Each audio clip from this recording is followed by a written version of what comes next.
கூண்டோடு அதிமுகவிலிருந்து விலகி திமுகவில் இணைந்த செங்கோட்டையன், ஸ்டாலின் கொடுத்த பிரமாண்ட வரவேற்பு அதிர்ச்சியில் எடப்பாடி.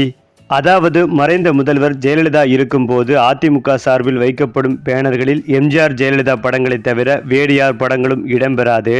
அந்த வகையில் இதற்கான கட்டுப்பாட்டை விதித்தவர் ஜெயலலிதா. அவர் மறைவிற்கு பிறகு கட்சி நிர்வாகிகள் தங்களது விருப்பத்திற்கேற்ப புகைப்படங்களை வைத்து பேனர்களை ரோட்டில் வைத்து வருகின்றனர். இந்த நிலையில்தான் அதிமுக சார்பில் நடத்தப்படும் பொதுக்கூட்டங்கள் மற்றும் நிகழ்ச்சிகளுக்கு வைக்கப்படும் பேனர்களில் கட்சி நிர்வாகிகள் மற்றும் தலைவர்களின் புகைப்படங்கள் எந்தெந்த சைஸில் இருக்க வேண்டும் என்கின்ற அறிவுறுத்தல் வழங்கப்பட்டிருக்கிறது. மேலும் அவிநாசி அத்திக்கடவு திட்டத்தை செயல்படுத்தியதற்காக கடந்த மாத துவக்கத்தில் கோவை மாவட்டம் அன்னூரில் அதிமுக பொதுச் செயலாளர் எடப்பாடி பழனிசாமிக்கு பாராட்டு விழா நடத்தப்பட்டது என்பதும் குறிப்பிடத்தக்கது. குறிப்பாக அதற்கான அழைப்பிதழிலும் மேடையிலும் மறைந்த முன்னாள் முதல்வர்கள் எம்ஜிஆர் ஜெயலலிதா புகைப்படங்கள் இடம்பெறவில்லை என்கின்ற காரணத்தை சுட்டிக்காட்டி அதிமுக மூத்த நிர்வாகிகளில் ஒருவரான செங்கோட்டையன் பங்கேற்கவில்லை. இதனால் அதிமுகவிற்குள் சலசலப்பு ஏற்பட்டது. அதனைத் தொடர்ந்துதான் பொதுக்கூட்டங்களில் எடப்பாடி பழனிசாமியை கட்சியின் பொதுச் செயலாளர் என்றே செங்கோட்டையன் குறிப்பிடுகிறார். பெயரை குறிப்பிடுவதில்லை. ஈரோட்டில் நடந்த விழா மேடையில் எடப்பாடி பழனிசாமிக்கு நிகராக செங்கோட்டையன் படம் அச்சிடப்பட்டு இருந்தது. மேலும் பொதுக்கூட்ட மேடைகளில் தன்னுடைய அனுபவத்தையும் எம்ஜிஆர் மற்றும் ஜெயலலிதாவுடனான நெருக்கத்தையும் தவறாமல் செங்கோட்டையன் பதிவு செய்து வருகிறார்.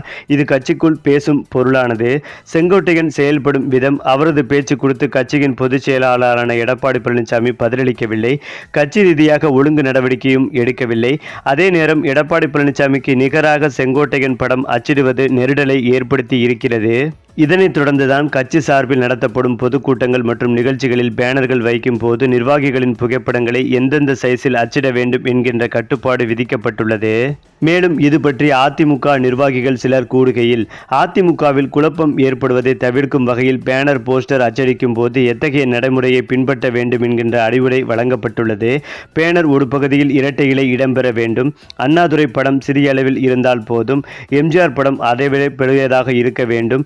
பேனரின் ஒரு புறம் ஜெயலலிதா படம் பெரிதாக இருக்க வேண்டும். அதேபோல் அதற்கு நிகராக பொதுச் செயலாளர் எடப்பாடி பழனிசாமி மற்றும் அதே சைஸில் இடம்பெற வேண்டும். அதற்கு கீழ் தலைமை கழக நிர்வாகிகள் படமும் அதைவிட சற்று சிறியதாக மாவட்ட செயலாளர் படமும் இருக்க வேண்டும். மற்ற நிர்வாகிகளின் படங்கள் ஒரே சைஸில் வரிசையாக கீழ்ப்பகுதியில் இடம்பெற்றிருக்க வேண்டும் என கூறப்பட்டிருக்கிறது. இந்த நிலையில்தான் எதற்குமே செவி சாய்க்காமல் எடப்பாடி தொடர்ந்து செங்கோட்டையனை கட்சியை விட்டு நீக்குவதற்கான வேலைகளில் இறங்கி உள்ளதால் இதனால் கோபமடைந்த செங்கோட்டையன் தன்னுடைய ஆதரவாளர்களுடன் கூண்டோடு அதிமுகவிலிருந்து விலகி விரைவில் முதலமைச்சர் ஸ்டாலின் அவர்களை நேரில் சந்தித்து கூண்டோடு திமுகவில் இணைய செங்கோட்டையன் திட்டமிட்டு வருவதாக தற்போது தகவல்கள் வெளிவந்து கொண்டிருக்கிறது. மேலும் இது குறித்து பிரமாண்ட விழா நடத்தி ஸ்டாலின் அதிகாரப்பூர்வமாக அறிவிப்பார் என்றும் சொல்லப்பட்டு வருகிறது. இந்த தகவல் அதிமுக தலைமையான எடப்பாடி அவர்களை அதிர்ச்சி அடைய வைத்து வருகிறது.